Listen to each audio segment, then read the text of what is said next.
It sounds like a pretty interesting sermon. Strange visitors from another planet. But that's not what I'm preaching about.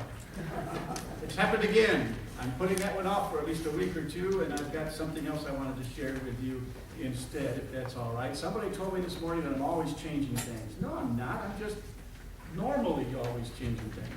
That's just the way it works, right? I heard about 3 guys. They went down into South America and got into some trouble, got themselves arrested. And all 3 of them were sentenced to die in the electric chair. And they took the first guy and they sat him down in that chair. And they asked if he had any last words. And he said, "Yeah, I'm going to tell you this right now." He said, I'm an attorney. And what you're doing is not legal. You didn't give me a proper trial. So God is not going to allow this chair to strike me dead. They threw the switch, nothing happened. They were amazed, their eyes wide. They let him go. They took a second guy, put him in the chair. And they said, "Do you have any last words?" And he said, "I do. I'm a graduate of a theology school, and this is morally wrong. God frowns upon this, and God will not allow this chair to kill me." They threw the switch, nothing. Now they're down on their knees looking up at the ceiling like, what's God doing? They let him go. The third guy, they put him in the chair. They said, "Do you have any last words?" And he said, "Yeah, I'm an electrical engineer, and if you don't plug this thing in, nobody's going to die."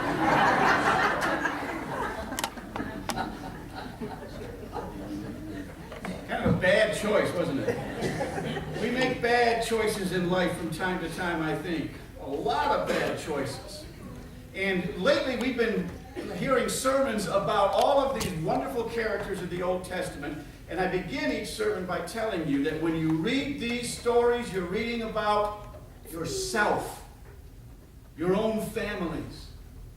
That too often we put these people on pedestals, and we never really look at the full story of who they are and how they encountered God and what their faith journey has been. But when we look at these seriously, we begin to understand that those are stories not so much about them as they are about us. And the same is true with a guy that I'm going to talk about today. This is pretty interesting stuff, I think. About a guy named Sam. And Sam is quite a character. Quite a character indeed. As a matter of fact, his name really was Samson. But I kind of like Sam, don't you? If your name was Samson, what do you want to be called, Sam? Yeah, either that or go by your middle name. Whatever that might be worse, though, like mine. Who knows? But anyway, I think it's very interesting, these repetitive themes in the Old Testament. We heard about Abraham and Sarah and about how they were old and didn't have any kids, and how that was always seen as God's judgment on them for some sin they must have done, because if you were in good stead with God, you'd be blessed with children. If you were leading a good, righteous life, you'd be blessed with children. How many of you parents feel you were blessed with children? Raise your hand. How many of you raised your hand and you think, sometimes I don't feel so blessed? Abraham and Sarah, no kids, and God says you're going to have a son. And then what happens? They have Isaac. What happens with Isaac and his wife? Same thing. Can't have a kid. God intervenes. They have a child. This miraculous theme going on. What happens with Jacob and Rachel? She's upset because she can't give him a child, a boy child. And God intervenes. What happens with John the Baptist's mom and dad? In their old age, can't have a child. God intervenes. John is born. See these repetitive themes? Did you know there are that many going on in the Bible? There's even another one. I like the way they tell this story at its beginning. Oh, you men are going to love this. You know that? There's a man here, and his name, you're going to like, his name is Manoah. Now, I don't know what would be short for Manoah, but it says here that Manoah and his wife don't have any kids. That means everybody in the community is looking at them with raised eyebrows like, boy, God must be mad at them. And then it says that an angel appears to his wife and says they're going to have a kid. She tells Manoah. He's a little skittish about this. And he says, we need another visit from this person. So the angel visits again. And the wife says, it's going to be okay. Have you noticed anything just yet?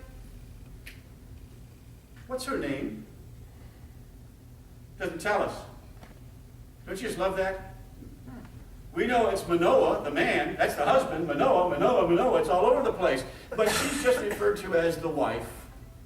Don't you love that? Especially in today, people still do it. Oh, I got to go home to the wife.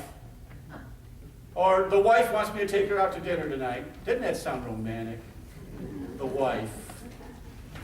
How does it feel to be the wife? Or as some people, one friend of mine actually referred to his wife all the time as the ball and chain. I do not recommend that. Well, anyway, they have a son. The son's named Samson, and I want to walk you through the story of Samson. We all hear the story about how strong he was with the long hair and how he killed so many people and did miraculous things with strength. And before I get started, I want to ask you, how many of you guys ever heard about Daniel Boone? Ever hear of Daniel Boone? Frontiersman? Ever watched the show from the 1960s, Daniel Boone? Daniel Boone was a big man. And you got Fess Parker playing Daniel Boone at 6'7". Okay? Big man. Daniel Boone, I just read his autobiography. He was 5'5". He was a big man, wasn't he? And then there was Davy Crockett. Remember him? Died at the Alamo. Another one of those tear-jerking movies that Walt Disney was so famous for and making kids bust out in tears. Davy Crockett killed him a bear when he was only 3. How many of you guys can claim that? Do we really believe he killed a bear when he was 3? No. Davy Crockett really lived? Daniel Boone really lived? Did they do all of these things that the TV show and the songs tell us about? No. But there were those were men, those were people who were larger than life. And people who are larger than life become legendary, don't they? And we tend to see in them the almost blown up images of what we want ourselves to be and others to be or society to be. And they become larger than life. When I was in Israel, they had us meet with a lot of rabbis. And somebody asked about that Samson story. And they said, oh yeah, we teach this as though there really was a Samson, but he's kind of like your Davy Crockett.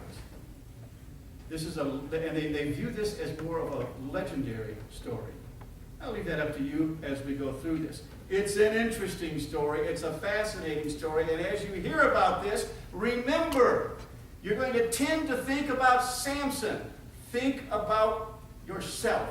What there is and who he is and what he does that you can identify with, okay? This is all right stuff here. All it says is that, I like this, in verse 24 of chapter 13 of Judges, it says, the woman bore a son. Boy, she gets a lot of credit, doesn't she? At least she went from the wife to the woman. The woman bore a son and named him Samson. The boy grew and the Lord blessed him. The Spirit of the Lord began to stir in him. There's the instance that some indication something good is about to take place. This is going to be a little different because I'm going to be reading as I go, so I hope you don't snooze too much. And then all of a sudden he's grown up. You start the next chapter and he's grown up. We don't know anything about it from the time he's born until he's a man. But now he's grown up and it says Samson went down to Timnah. And at Timnah he saw a Philistine woman. Now there's a clue that something isn't going to be just point. He was an Israelite. The Israelites and the Philistines did not get along. And at this time in Israel's history, the Philistines ran the Israelites. They ran the country. They had oppressed them and taken them almost as prisoners in their own land. So, he spots a pretty doggone good-looking Philistine woman. And what does he say? I love this. He says to his mom and dad, go get her for me. Is this kid spoiled or something? He certainly isn't shy. you start reading more of the story, he's not shy at all. He's pretty just gregarious and like a bull in a china shop. But he tells his mom and dad, go get her for me. Okay? Isn't that great? Mom and dad do it. He's an only child. What can you say? He's spoiled. He came along late in age. An angel said he was going to be born. He was going to be special. And he was special because you know what? What I didn't tell you was the angel of the Lord had told the parents he's going to be a Nazarite. A Nazarite. You know what that is? That's somebody who is set aside at a very young age, usually at birth, to be a special representative of God. And there are 3 things that have to be maintained if you are going to be a Nazarite. One of those things is that you are never to taste strong drink. All right? You can't have strong drink. The other thing is that you are never to cut your hair. Can't cut your hair. So back then, no razor should ever touch your head. You know what the third thing is? Neither do I, because I forgot, but it's in there. Read it sometime. Okay? Boy, it feels good to be human. I just say, I can't remember. But anyway, he was raised to be the special representative of his people.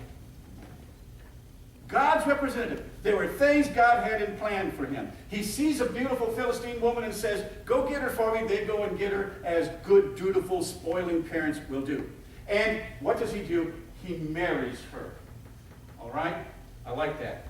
Get her for me. Now, get her for me as my wife. Mom and Dad, before they go get her, they say to him, they say, but isn't there some other woman from your own tribe here that would be better among our own people? But Samson says, get her for me because she pleases me. Isn't that what marriage is supposed to be all about? A man finding a woman that pleases her? What do you think, guys? What do you think, ladies? I think I'll continue. Okay. Now, Samson goes down with his mom and dad to Timnah, and it says here that suddenly a young lion roared at him.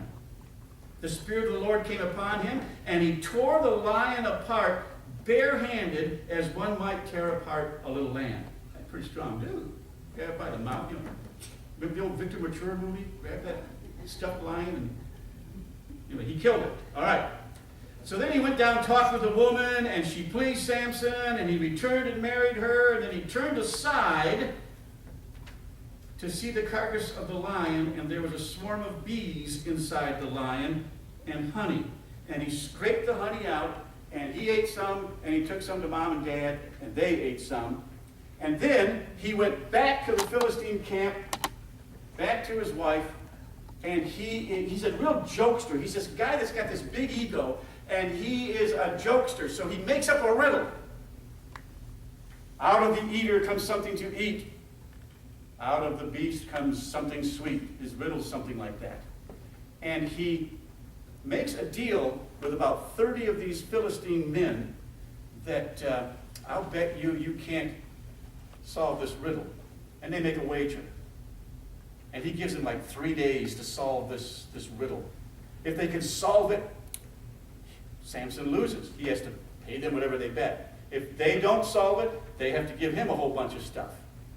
Problem is they can't solve it. So what happens? His wife, what does she do? They come to her and say, you got to find out what the answer is, because, man, he's going to take almost everything we've got if we lose this bet. And so she starts to nag him and cry and try to make him feel guilty. That stuff never happens in relationships today. What was going on back then? No man has ever had a woman cry to get what she wants, or make him feel guilty, or nag him. Of course, not many women have ever been married to egotistical brutes, right? Well, however you want to look at it. So she nags him until finally, on like the third day, he can't take it anymore. All right, it's about the lion and the honey. And she runs and tells the guys, okay? And when he finally approaches them, you know the answer? They give him the answer. They win.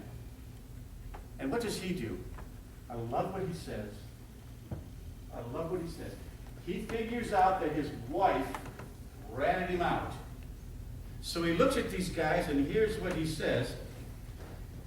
He says, he's talking about his wife.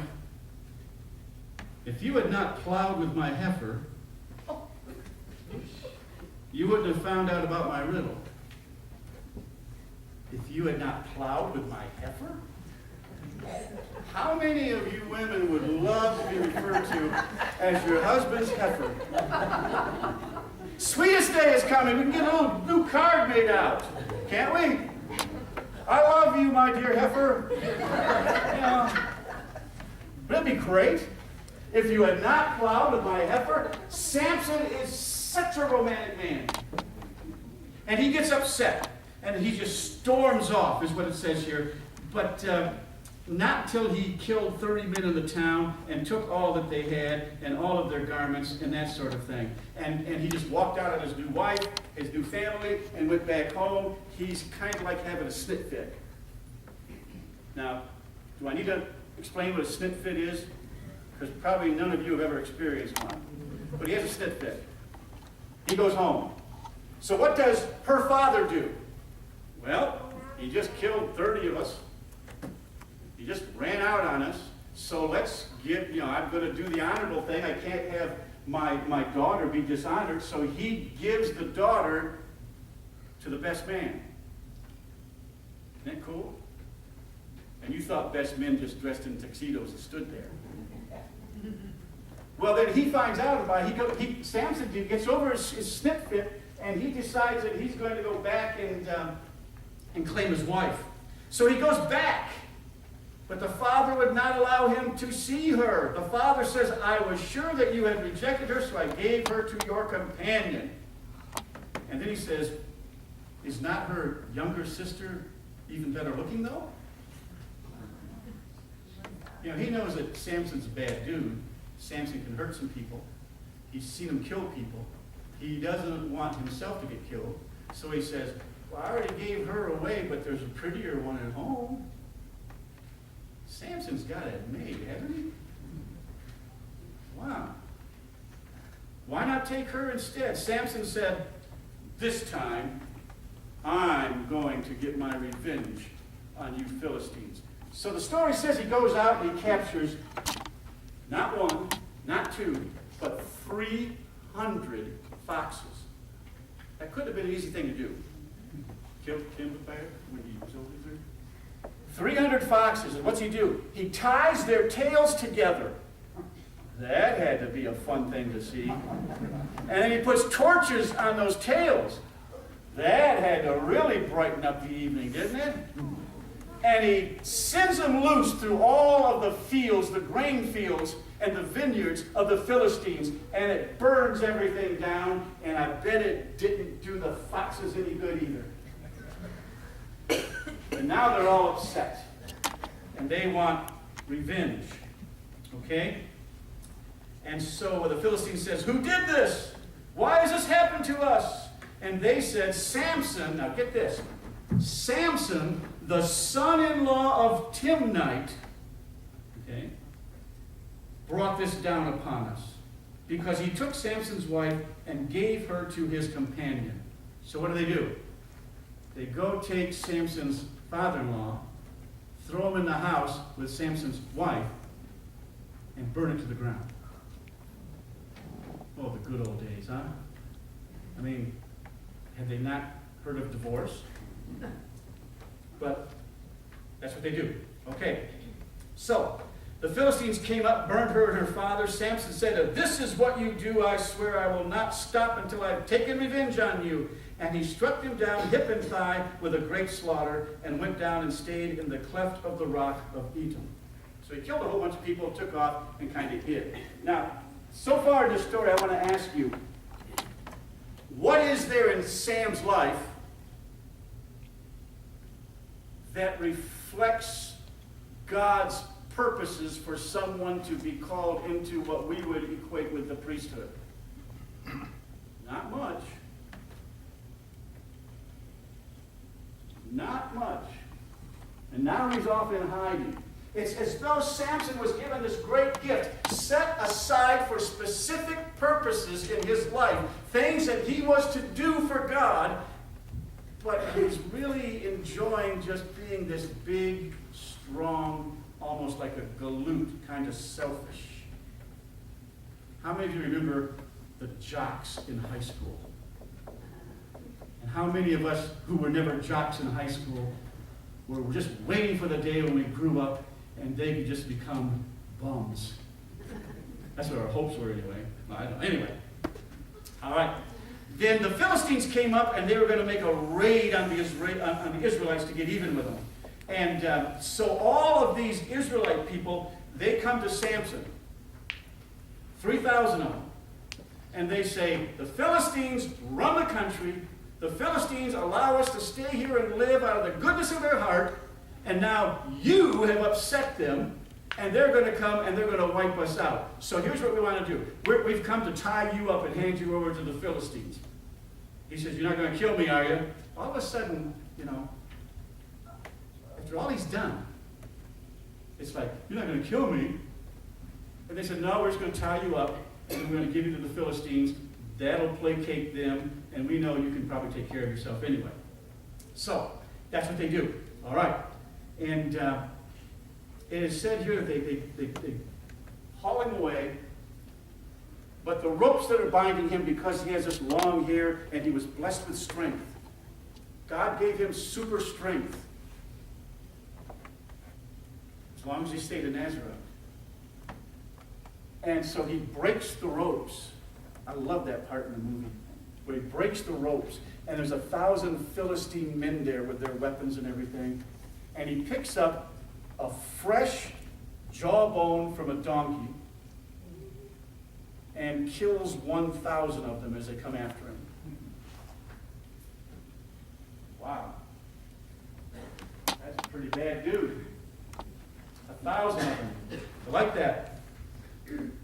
And it says, I've slain 1,000 men. And when he finished speaking, he threw away the jawbone. So he kills 1,000 men, throws away the jawbone. And what's the first thing he does after that?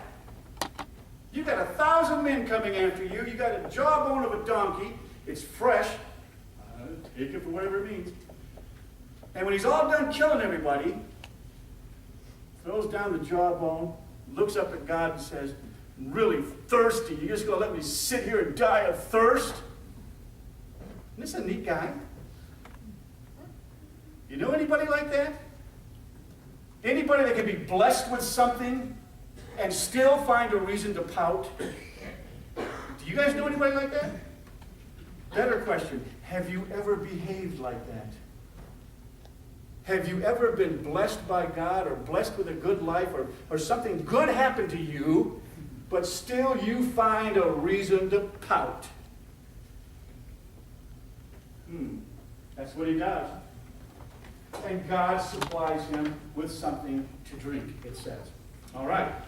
Now, then it says in the next chapter, he's not done. He's not done. He's got more to do. Okay? You guys know the story, but it's pretty interesting stuff. Then he said, yeah, I'm going to tell it all. I can't. It's 11:30. Maybe I should do the second half next week. What do you think? We can do that, can't we? Let's do the second half next week. Because it really gets good. He meets another woman. And she's a doll. Her name is, which in that ancient language, Delilah means flirt.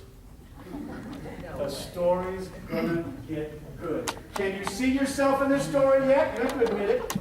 Can you see other people in this story yet? Can you see how maybe God has blessed you or given you certain gifts to use in your life and you haven't done it?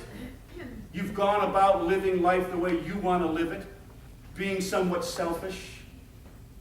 Can you see yourself in this story? So far in this story, The only thing he has to his credit is the fact that he killed a lot of Philistines. That's kind of sad, isn't it? He was set aside to be a special spiritual guide. And so far, he's been pretty much of a rogue. And it gets better. Oh, don't you just love it when you're watching TV and the movie gets good and it goes, to be continued? There you go, to be continued. In the United Methodist Church, we celebrate Holy Communion.